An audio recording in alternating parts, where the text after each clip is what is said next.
माध्यन्दिन शतपथ ब्राह्मणम। यह ग्रंथ शास्त्री तृतीय वर्ष, आचार्य प्रथम सेमेस्टर एवं आचार्य द्वितीय सेमेस्टर में निर्धारित पाठ्य ग्रंथ है। शास्त्री तृतीय वर्ष में इस ग्रंथ के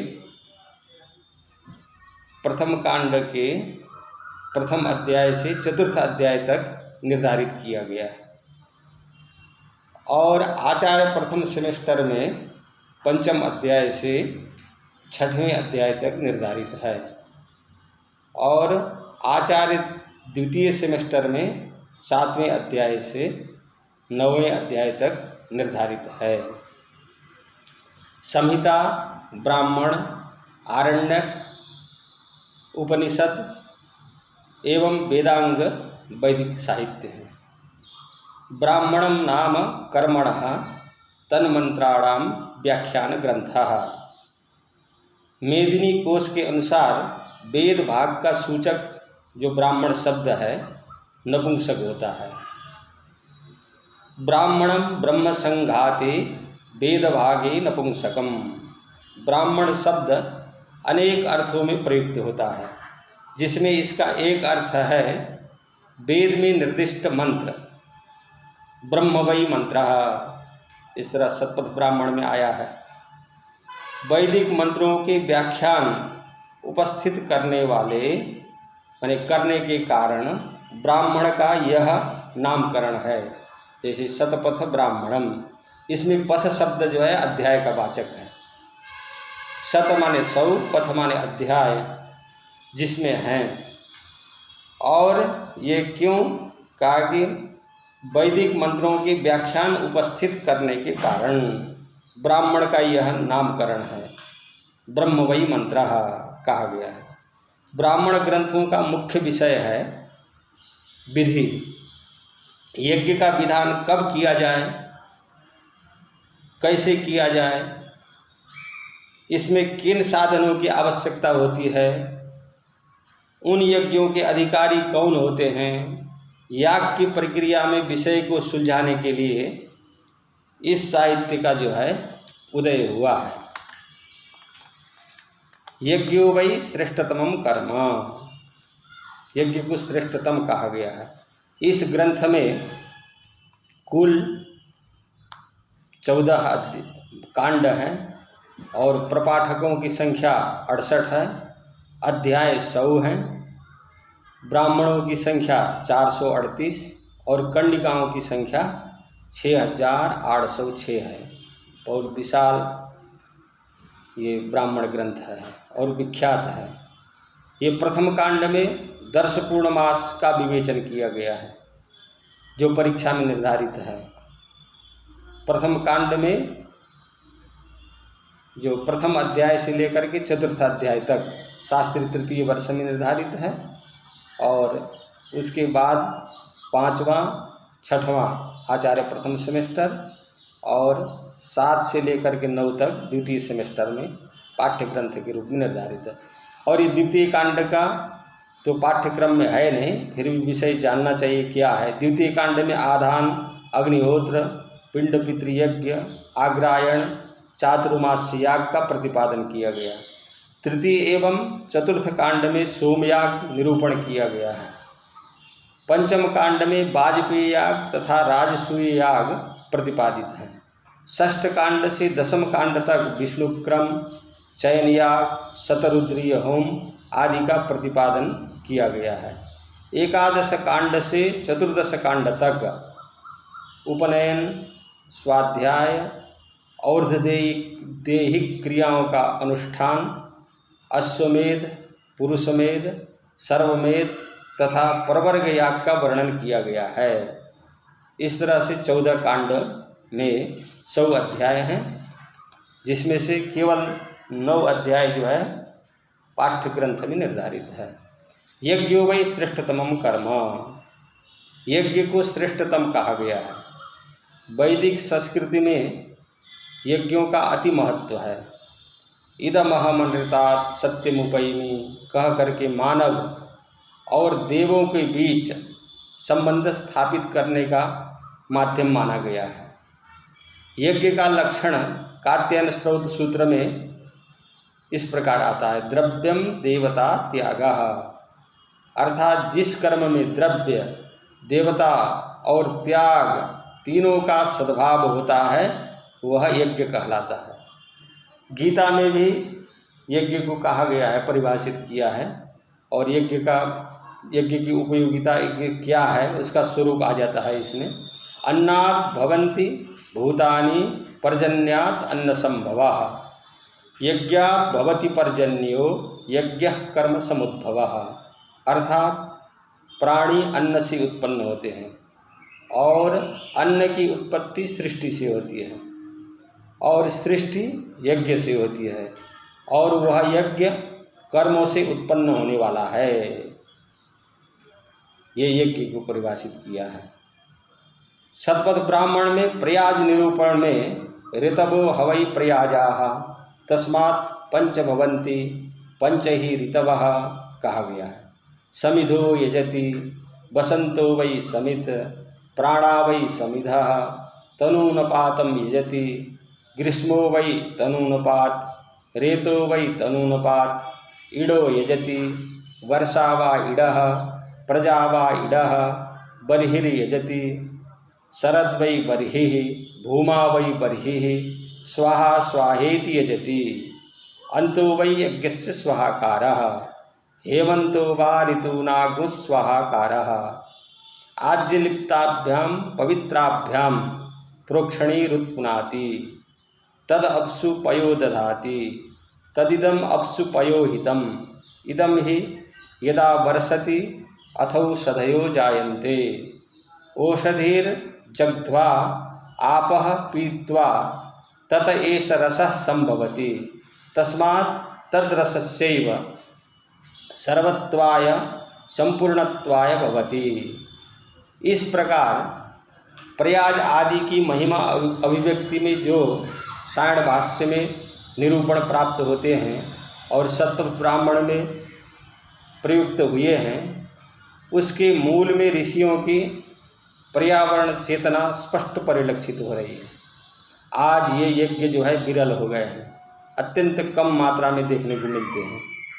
यज्ञ के प्रयोजन के लिए वन में जाकर के जब वृक्ष काटा जाता है तब उसको संबोधित करते हुए कहा जाता है कि हे देव वनस्पते, तुम इस स्थाणु से बहुत अंकुर निकालते हुए बढ़ो और हम लोग भी पुत्र पौत्र आदि से बहुशाखा युक्त हों, क्योंकि अनावश्यक क्षति नहीं पहुंचाई गई।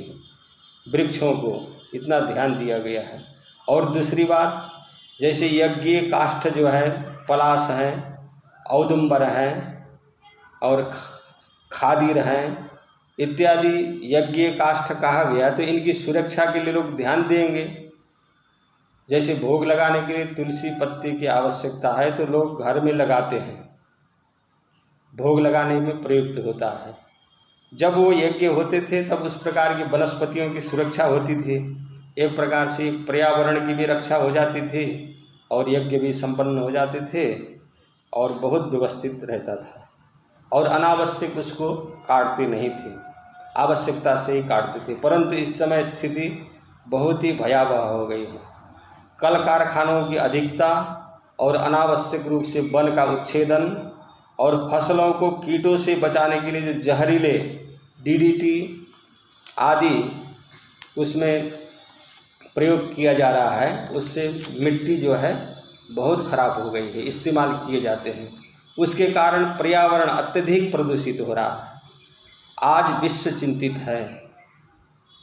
ये पर्यावरण संबंधित चिंतन के लिए विश्व चिंतित है और हम लोग समाचार पत्र में इस प्रकार पढ़ने को मिल रहा है। 25 मई 2020 को अमर उजाला में हम लोग ने पढ़ा, क्योंकि ये चिंतनीय विषय हो गया है। पर्यावरण, यज्ञ और पर्यावरण का संबंध है और छात्रों को, अध्येताओं को ये दर्श पूर्णमास आदि स्रोत याग पढ़ते समय इसको विस्मृत नहीं किया जा सकता है, क्योंकि इसकी जानकारी के बिना रुचि उत्पन्न भी होगी नहीं और इन यज्ञों का क्या महत्व था और आगे हम लोगों को क्या करना है, किस तरह से सुरक्षित करना है, ये बोध नहीं होगा।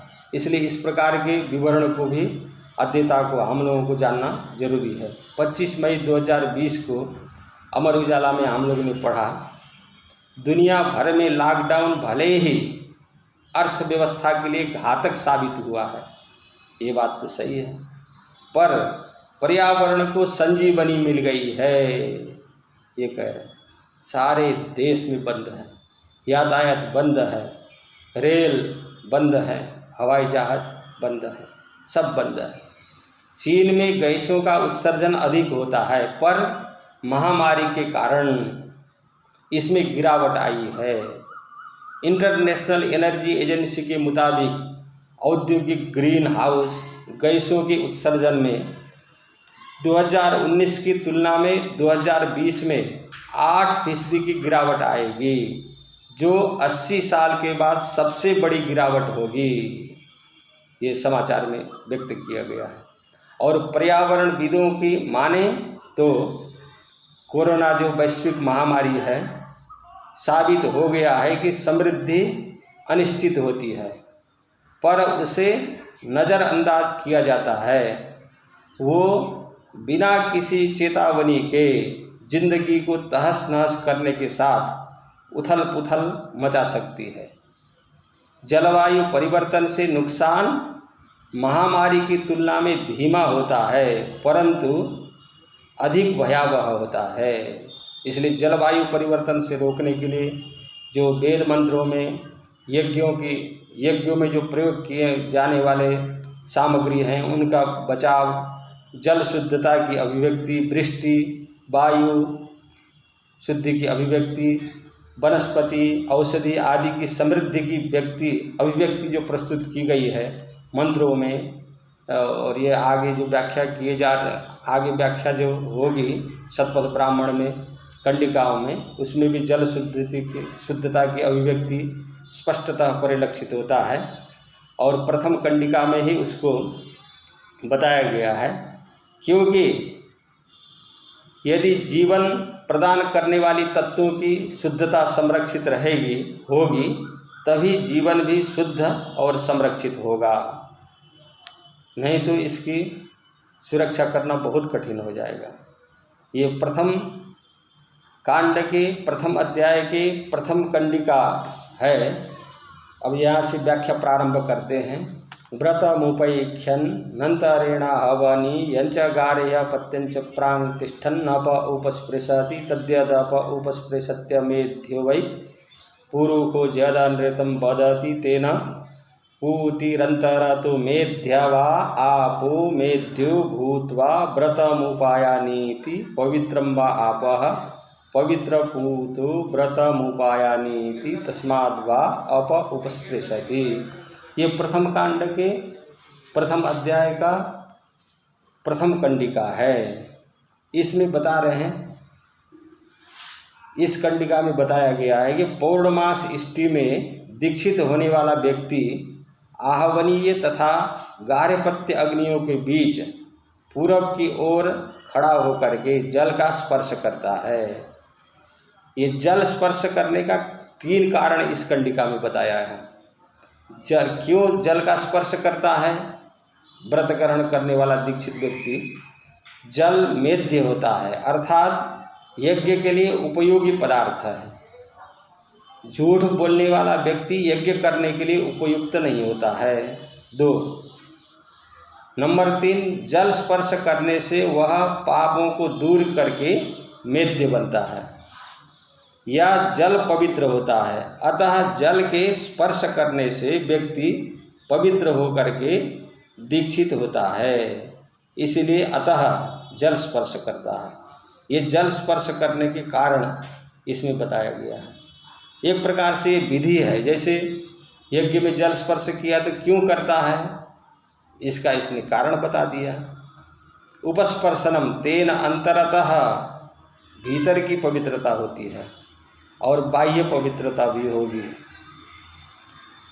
और अनृत वदनेन संभावितम अपवित्रत्वम, क्योंकि झूठ बोलने से जो संभावित अपवित्रता है वो है। केवल स्वच्छ रहने से पवित्रता नहीं मानी गई, झूठ बोलने से भी अपवित्रता मानी गई है। अनृत बदन निमित्त अशुद्धि परिहारेण, अनृत माने झूठ बोलने का जो अशुद्धि है उसको हटाने के लिए उपस्पर्शनस्य प्राशस्त्यम, ये स्पर्श करने का ये महत्व है। तत्साधन भूतानाम अपाम स्वतः शुद्धत्वात्, क्योंकि जो शुद्ध होता है वही दूसरे को शुद्ध कर सकता है। जो स्वयं गंदा है, स्वयं जो अपवित्र है, वो दूसरे को क्या शुद्ध करेगा? नहीं करेगा।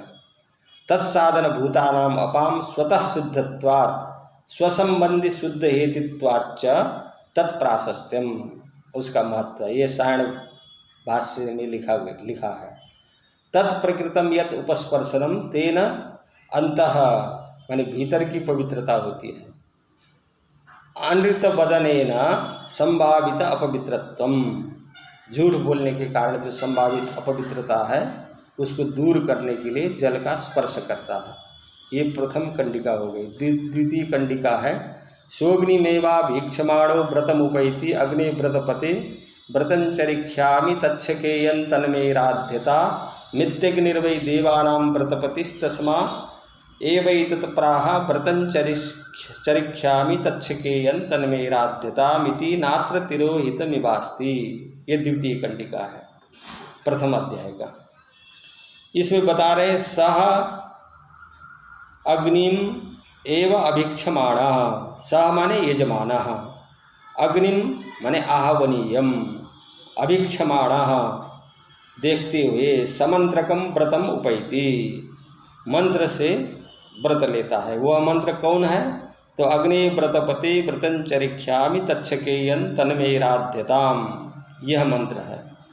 तो बता रहे हैं कि इस मंत्र में व्रतपति क्यों कहा गया? तो अग्निर्वै देवानां व्रतपति ही, अग्नि ही देवताओं का व्रत पालन करने वाला है। इसीलिए तस्मा एवैतत् प्राह व्रतंचरिष्यामि, इसलिए कह रहा है कि मैं व्रत करूँगा, अनुष्ठान करूँगा। तच्छकेयम तन्मेराध्यताम, वह मेरा पूर्ण हो।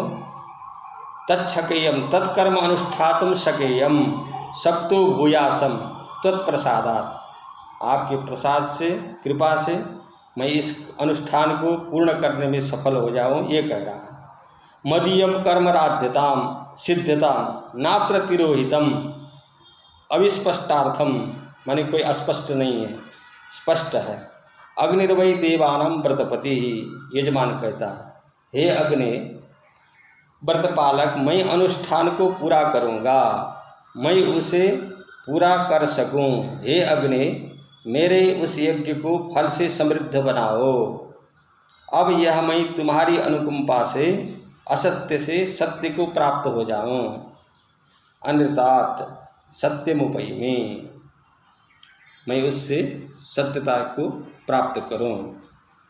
ये द्वितीय कंडिका समाप्त हो गई। तृतीय कंडिका है अथ सग्स्थिते विसृजते अग्ने व्रतमचारिखन तदशकन तन्मेराधीत्यशकद्धे तद्यो यज्ञस्य सग्गुस्थामगन राधि यस्मै यो यज्ञस्य सग्गुस्थामगन नेतेनन्वेव भूयिष्ठा इव व्रतमुपयन्तेनेन तेनेन त्वेवोपेयात्। यहाँ विचार किया जा रहा है एतेना इदम अहम इत्यादिना मंत्रेण, इदम अह इत्यादि जो उपर्युक्त कंडिका में प्रयुक्त है, इस मंत्र से बहवः व्रतम उपयन्ति भूयिष्ठा इव, यानी बहुत लोग व्रत ग्रहण करते हैं। अतः अनेन एव उपेयात्, इसी मंत्र से व्रत ग्रहण करना चाहिए। अब यहाँ एव कार आया है, एव आया है, एव कारेण एष मंत्रः प्रशस्यते। एव का मतलब जो है इसी से लेना है ऐसा नहीं है, इसकी प्रशस्ति है, अर्थात इसका महत्व बताया गया है। न तो पूर्वो निषिध्यते, दूसरे मंत्र का निषेध नहीं किया गया है। इस मंत्र की प्रशस्ति है यहाँ पर एवकार से, एव जो प्रयुक्त है। अतएव कात्यायन सूत्रकार ने कहा है अग्नि व्रतपते इदमहमिति वा। अग्नि व्रतपते से भी व्रत ग्रहण कर सकते हैं और इदमहमिति वा इस मंत्र से भी ग्रहण कर सकते हैं। इसलिए दो व्रत ग्रहणे दो मंत्रों विकल्पितौ, व्रत ग्रहण में दो मंत्र विकल्पित हैं। अब इसका अर्थ है व्रत के पालक अग्नि मैंने यह यज्ञ रूप व्रत का आचरण किया है। व्रतम आचारिशन आचरण किया है, मैं उसे विधि पूर्वक समाप्त कर सका हूँ, समाप्त मैंने उसको कर दिया है। ये तृतीय कंडिका में बताया। और व्रत ग्रहण करने के लिए दोनों मंत्र विकल्पित हैं, उसमें से किसी एक से ले सकते हैं, लेकिन ज़्यादातर भूयिष्ठा इव व्रतम उपयंती कह करके उसको ज़्यादा जोड़ दिया है इदमहम इत्यादि मंत्र का। अब चौथी कंडिका में बता रहे हैं द्वयं वा इदन्न तृतीयमस्ति सत्यं चैवानृतं च सत्यमेव देवा अनृतं मनुष्याः। इदमहम अनृतात् सत्यमुपैमीति तन्मनुष्येवो देवानुपैति। सत्यमेव देवाः, देव सत्य हैं, चिरावस्थानात् नियमेन सत्यवादित्वाद् वा नियम पूर्वक सत्य बोलने के कारण अनृतं मनुष्याः स्वप्नदृष्टवत् अल्पकालावस्थानात् प्रायेण अनृतवादित्वाद् वा, माने अचिरस्थायी होने से अथवा झूठ बोलने के कारण, अनृत बदन के कारण उनको असत्य कहा गया। इदमहमिति मंत्रे कर्मत्वेन अपादानत्वेन च सत्यानृतयोः उभयोरेव उपादाने कारणम। इसका क्या कारण है? तो इदम जगत तत्सर्वम अनृतम सत्यम चेति कोटिद्वयम एव न तृतीया कोटि अस्ति। ये सायण भाष्य में सायणाचार्य ने लिखा है। अब पांचवी कंडिका है सवै सत्यमेव वदेत् एतद् वै देवा प्रतंचरन्ति यत् सत्यं तस्मात् ते जसो जसो हववति य एवं विद्वान् सत्यं वदति। सत्यमेव वदेत् इति दर्शपूर्णमासांगत्वेन अनृत प्रतिषेधस्य विधि अयम्। अनृत प्रतिषेध का विधि है ये। यशस्विनां देवानां यशोपि यशः प्रतिपादनाय, इस कंडिका का अर्थ है प्रशस्तम। अब ये छठवीं कंडिका है अथ सग्वस्थिते विसृजते इदमहम च एवास्मि सोऽस्मि त्यमानुख इव वा एतत् भवति यद्व्रतमुपैति नहि तदवकल्पते यद्ब्रूयात् इदमहगुं सत्यादनृतम् उपैमीति तदु खलु पुनर्मानुको भवति तस्मादिदमहं ज एवास्मि सोऽस्मित्येव व्रतं विसृजेत। अब ये जो है व्रत विसर्जन की कंडिका है। इस कंडिका में जो इदमहमस्मि इदम क्रिया विशेषण आया है, ये क्रिया विशेषण के कारण नपुंसक हुआ है, नहीं तो अहम के लिए इदम आया है ना। अब प्रश्न होता है इस कंडिका में ननु असौ मनुष्य, यह जो व्रत ग्रहण करने वाला जो मनुष्य है, व्रत समाप्त भी किया है, व्रत समये भी मनुष्य एवं तत्किमुच्यते, क्योंकि व्रत ग्रहण करते समय कहा था इदमम अनृतात्, तो ये व्रत तो समाप्त हो गया।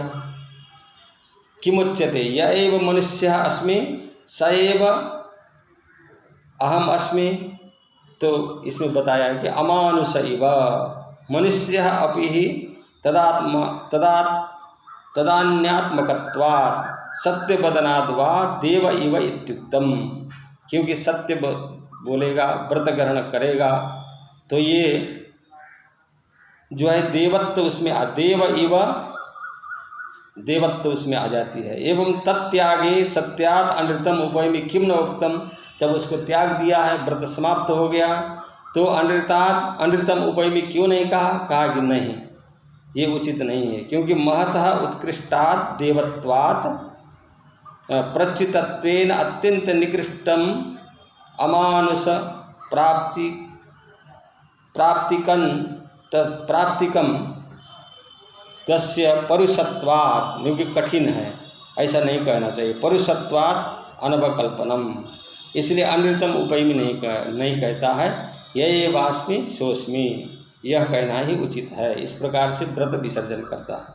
अब 7वीं कंडिका है, अथातो सनानसनस्यैव तदुहाखाड़ सावयसो नसनमेव व्रतम मेने मनो हवै देवा मनुष्यस्या जानन्ति तैनं मेतत् व्रतं मुपयन्तं विदुः प्रातर्नो यक्षत इति तेस्य विश्वे देवा गृहान् आगच्छन्ति तेस्य गृहे खूपवसन्ति स उपवसतः। अब इस कंडिका में बता रहे हैं 7वीं कंडिका, पूर्वेद्युः यजमानेन व्रतानन्तरं यत् कर्तव्यं तत् प्रतिजानीते अथातः यतः व्रतानन्तरम् असन अनशन परनामकम आरण्यादि असनमेव यजमानेन कर्तव्यम। यजमान के द्वारा असन पक्ष और अनशन पक्ष है, तो इसमें असनमेव यजमानेन कर्तव्यम कहा कि वो भोजन नहीं करना है क्योंकि फल इत्यादि लेना है। अतः तदनंतरमेव तस्य निरूपणम क्रियते, वो बता रहे हैं क्यों, कहा कि तस्मिन् असन अनशन विषये, पूजन करते समय पूजन करने के पहले भोजन करना चाहिए कि नहीं, इस समय निर्णय दे रहे हैं। कहा कि नहीं, असन और अनशन के विचार में सवयसः पुत्रः सावयसः, आषाढ़ नामकः जो ऋषि हैं उन्होंने कहा सर्वात्मना अनशन त्यागमेव व्रतम मेने, भोजन नहीं करना चाहिए। आरण्यमेव अर्थात फल ले सकते हैं, अरण्ये भव आरण्यम फलम, वृक्षोद्भवम किया है अरण्य का अर्थ। असन त्यागमेव व्रतम मेने, क्योंकि उस समय जो है क्यों नहीं लेना चाहिए, तो कह रहे हैं कि आषाढ़स्य आशयम आह मनोह, क्योंकि मनुष्यस्य मनः आसमन्तात् देवा जानन्ति, क्योंकि मनुष्य का मन जो है देवता जान लेते हैं। क्यों, कहा कि अतः यह असौ यजमानः व्रतम उपैति, यह यजमान जो है व्रत ले रहा है, ग्रहण कर रहा है। एषणः प्रातः अवश्यम यक्षते, प्रातः काल जरूर पूजन करेगा, ऐसे जान करके विश्वे सर्वेति देवा, जो संपूर्ण देवता जो हैं व्रत दिवस में यजमानस्य गृहान आगच्छन्ति, यजमान के घर में आ जाते हैं। इसमें जो है पुल्लिंग प्रयुक्त किया है, गृहान, गृहम गृहे गृहाणी होता है, लेकिन इसमें गृहान आगच्छन्ति दिया है भाष्य में। उपवसथ नाम निर्वचनेन देवानाम आगमनम दृढ़यति, देवताओं का आगमन जो है दृढ़ कर रहा है। उपसमीपे यजमानस्य बसन्ति देवा अस्मिन् इति पर्व दिवस उपवसथ नामकः, ये सायण भाष्य में उपवसथ का व्याख्या किया है। अब 8वीं कंडिका है, तन्वेवा नवकृप्तम यो मनुष्येषु अनस्नत्सु पूर्वो स्नीयात् अथ किमु वो देवेको अनस्नत्सु पूर्वो स्नीयात् तस्मात् दुनैवा स्नीयात्, करें अस्तु किम ततः इति चेत मनुष्येषु इति गृहे मनुष्येषु आगतेषु, ये देखा गया है कि घर में यदि मनुष्य भी आ जाता है तो अनस्सु यह कश्चित यजमानः स्वयं पूर्वम भुंजीत, कोई आया है उसको पूछा नहीं और स्वयं भोजन करने लग गया तो कैसा लगेगा, अच्छा नहीं होगा। यद्यपि वह कहेगा नहीं, लेकिन वह व्यवहार ठीक नहीं है, यह आचरण ठीक नहीं है। तदेव अनुचितम इति वितर्कयामः, जब देवताओं के आने पर तो अथ यह कश्चित देवेषु अनस्नस्सु, देवताओं के आने पर पूर्वः अस्नीयात्, पहले ही खा ले, यत् तस्य अनवक्लुप्ति ही, वो ठीक नहीं है। उ इति असंदेहे तस्मात् एव हेतोः, असन वर्जन लक्षणे अर्थे नास्ति संदेह, कहा कि भोजन तो नहीं करना चाहिए, इसमें कोई संदेह नहीं है। असन वर्जन, असन और अनशन का जो पक्ष था उसमें कोई संदेह नहीं लेना चाहिए कि देवताओं को बुलाया है और उनके पूजन करने के पूर्व तो बिल्कुल नहीं खाना चाहिए। जबकि मनुष्य कोई घर में आता है उसको बिना पूछे नहीं कोई ग्रहण करता है, इसलिए वह उसमें कोई संदेह नहीं। असन वर्जन लक्षणे अर्थे नास्ति संदेह।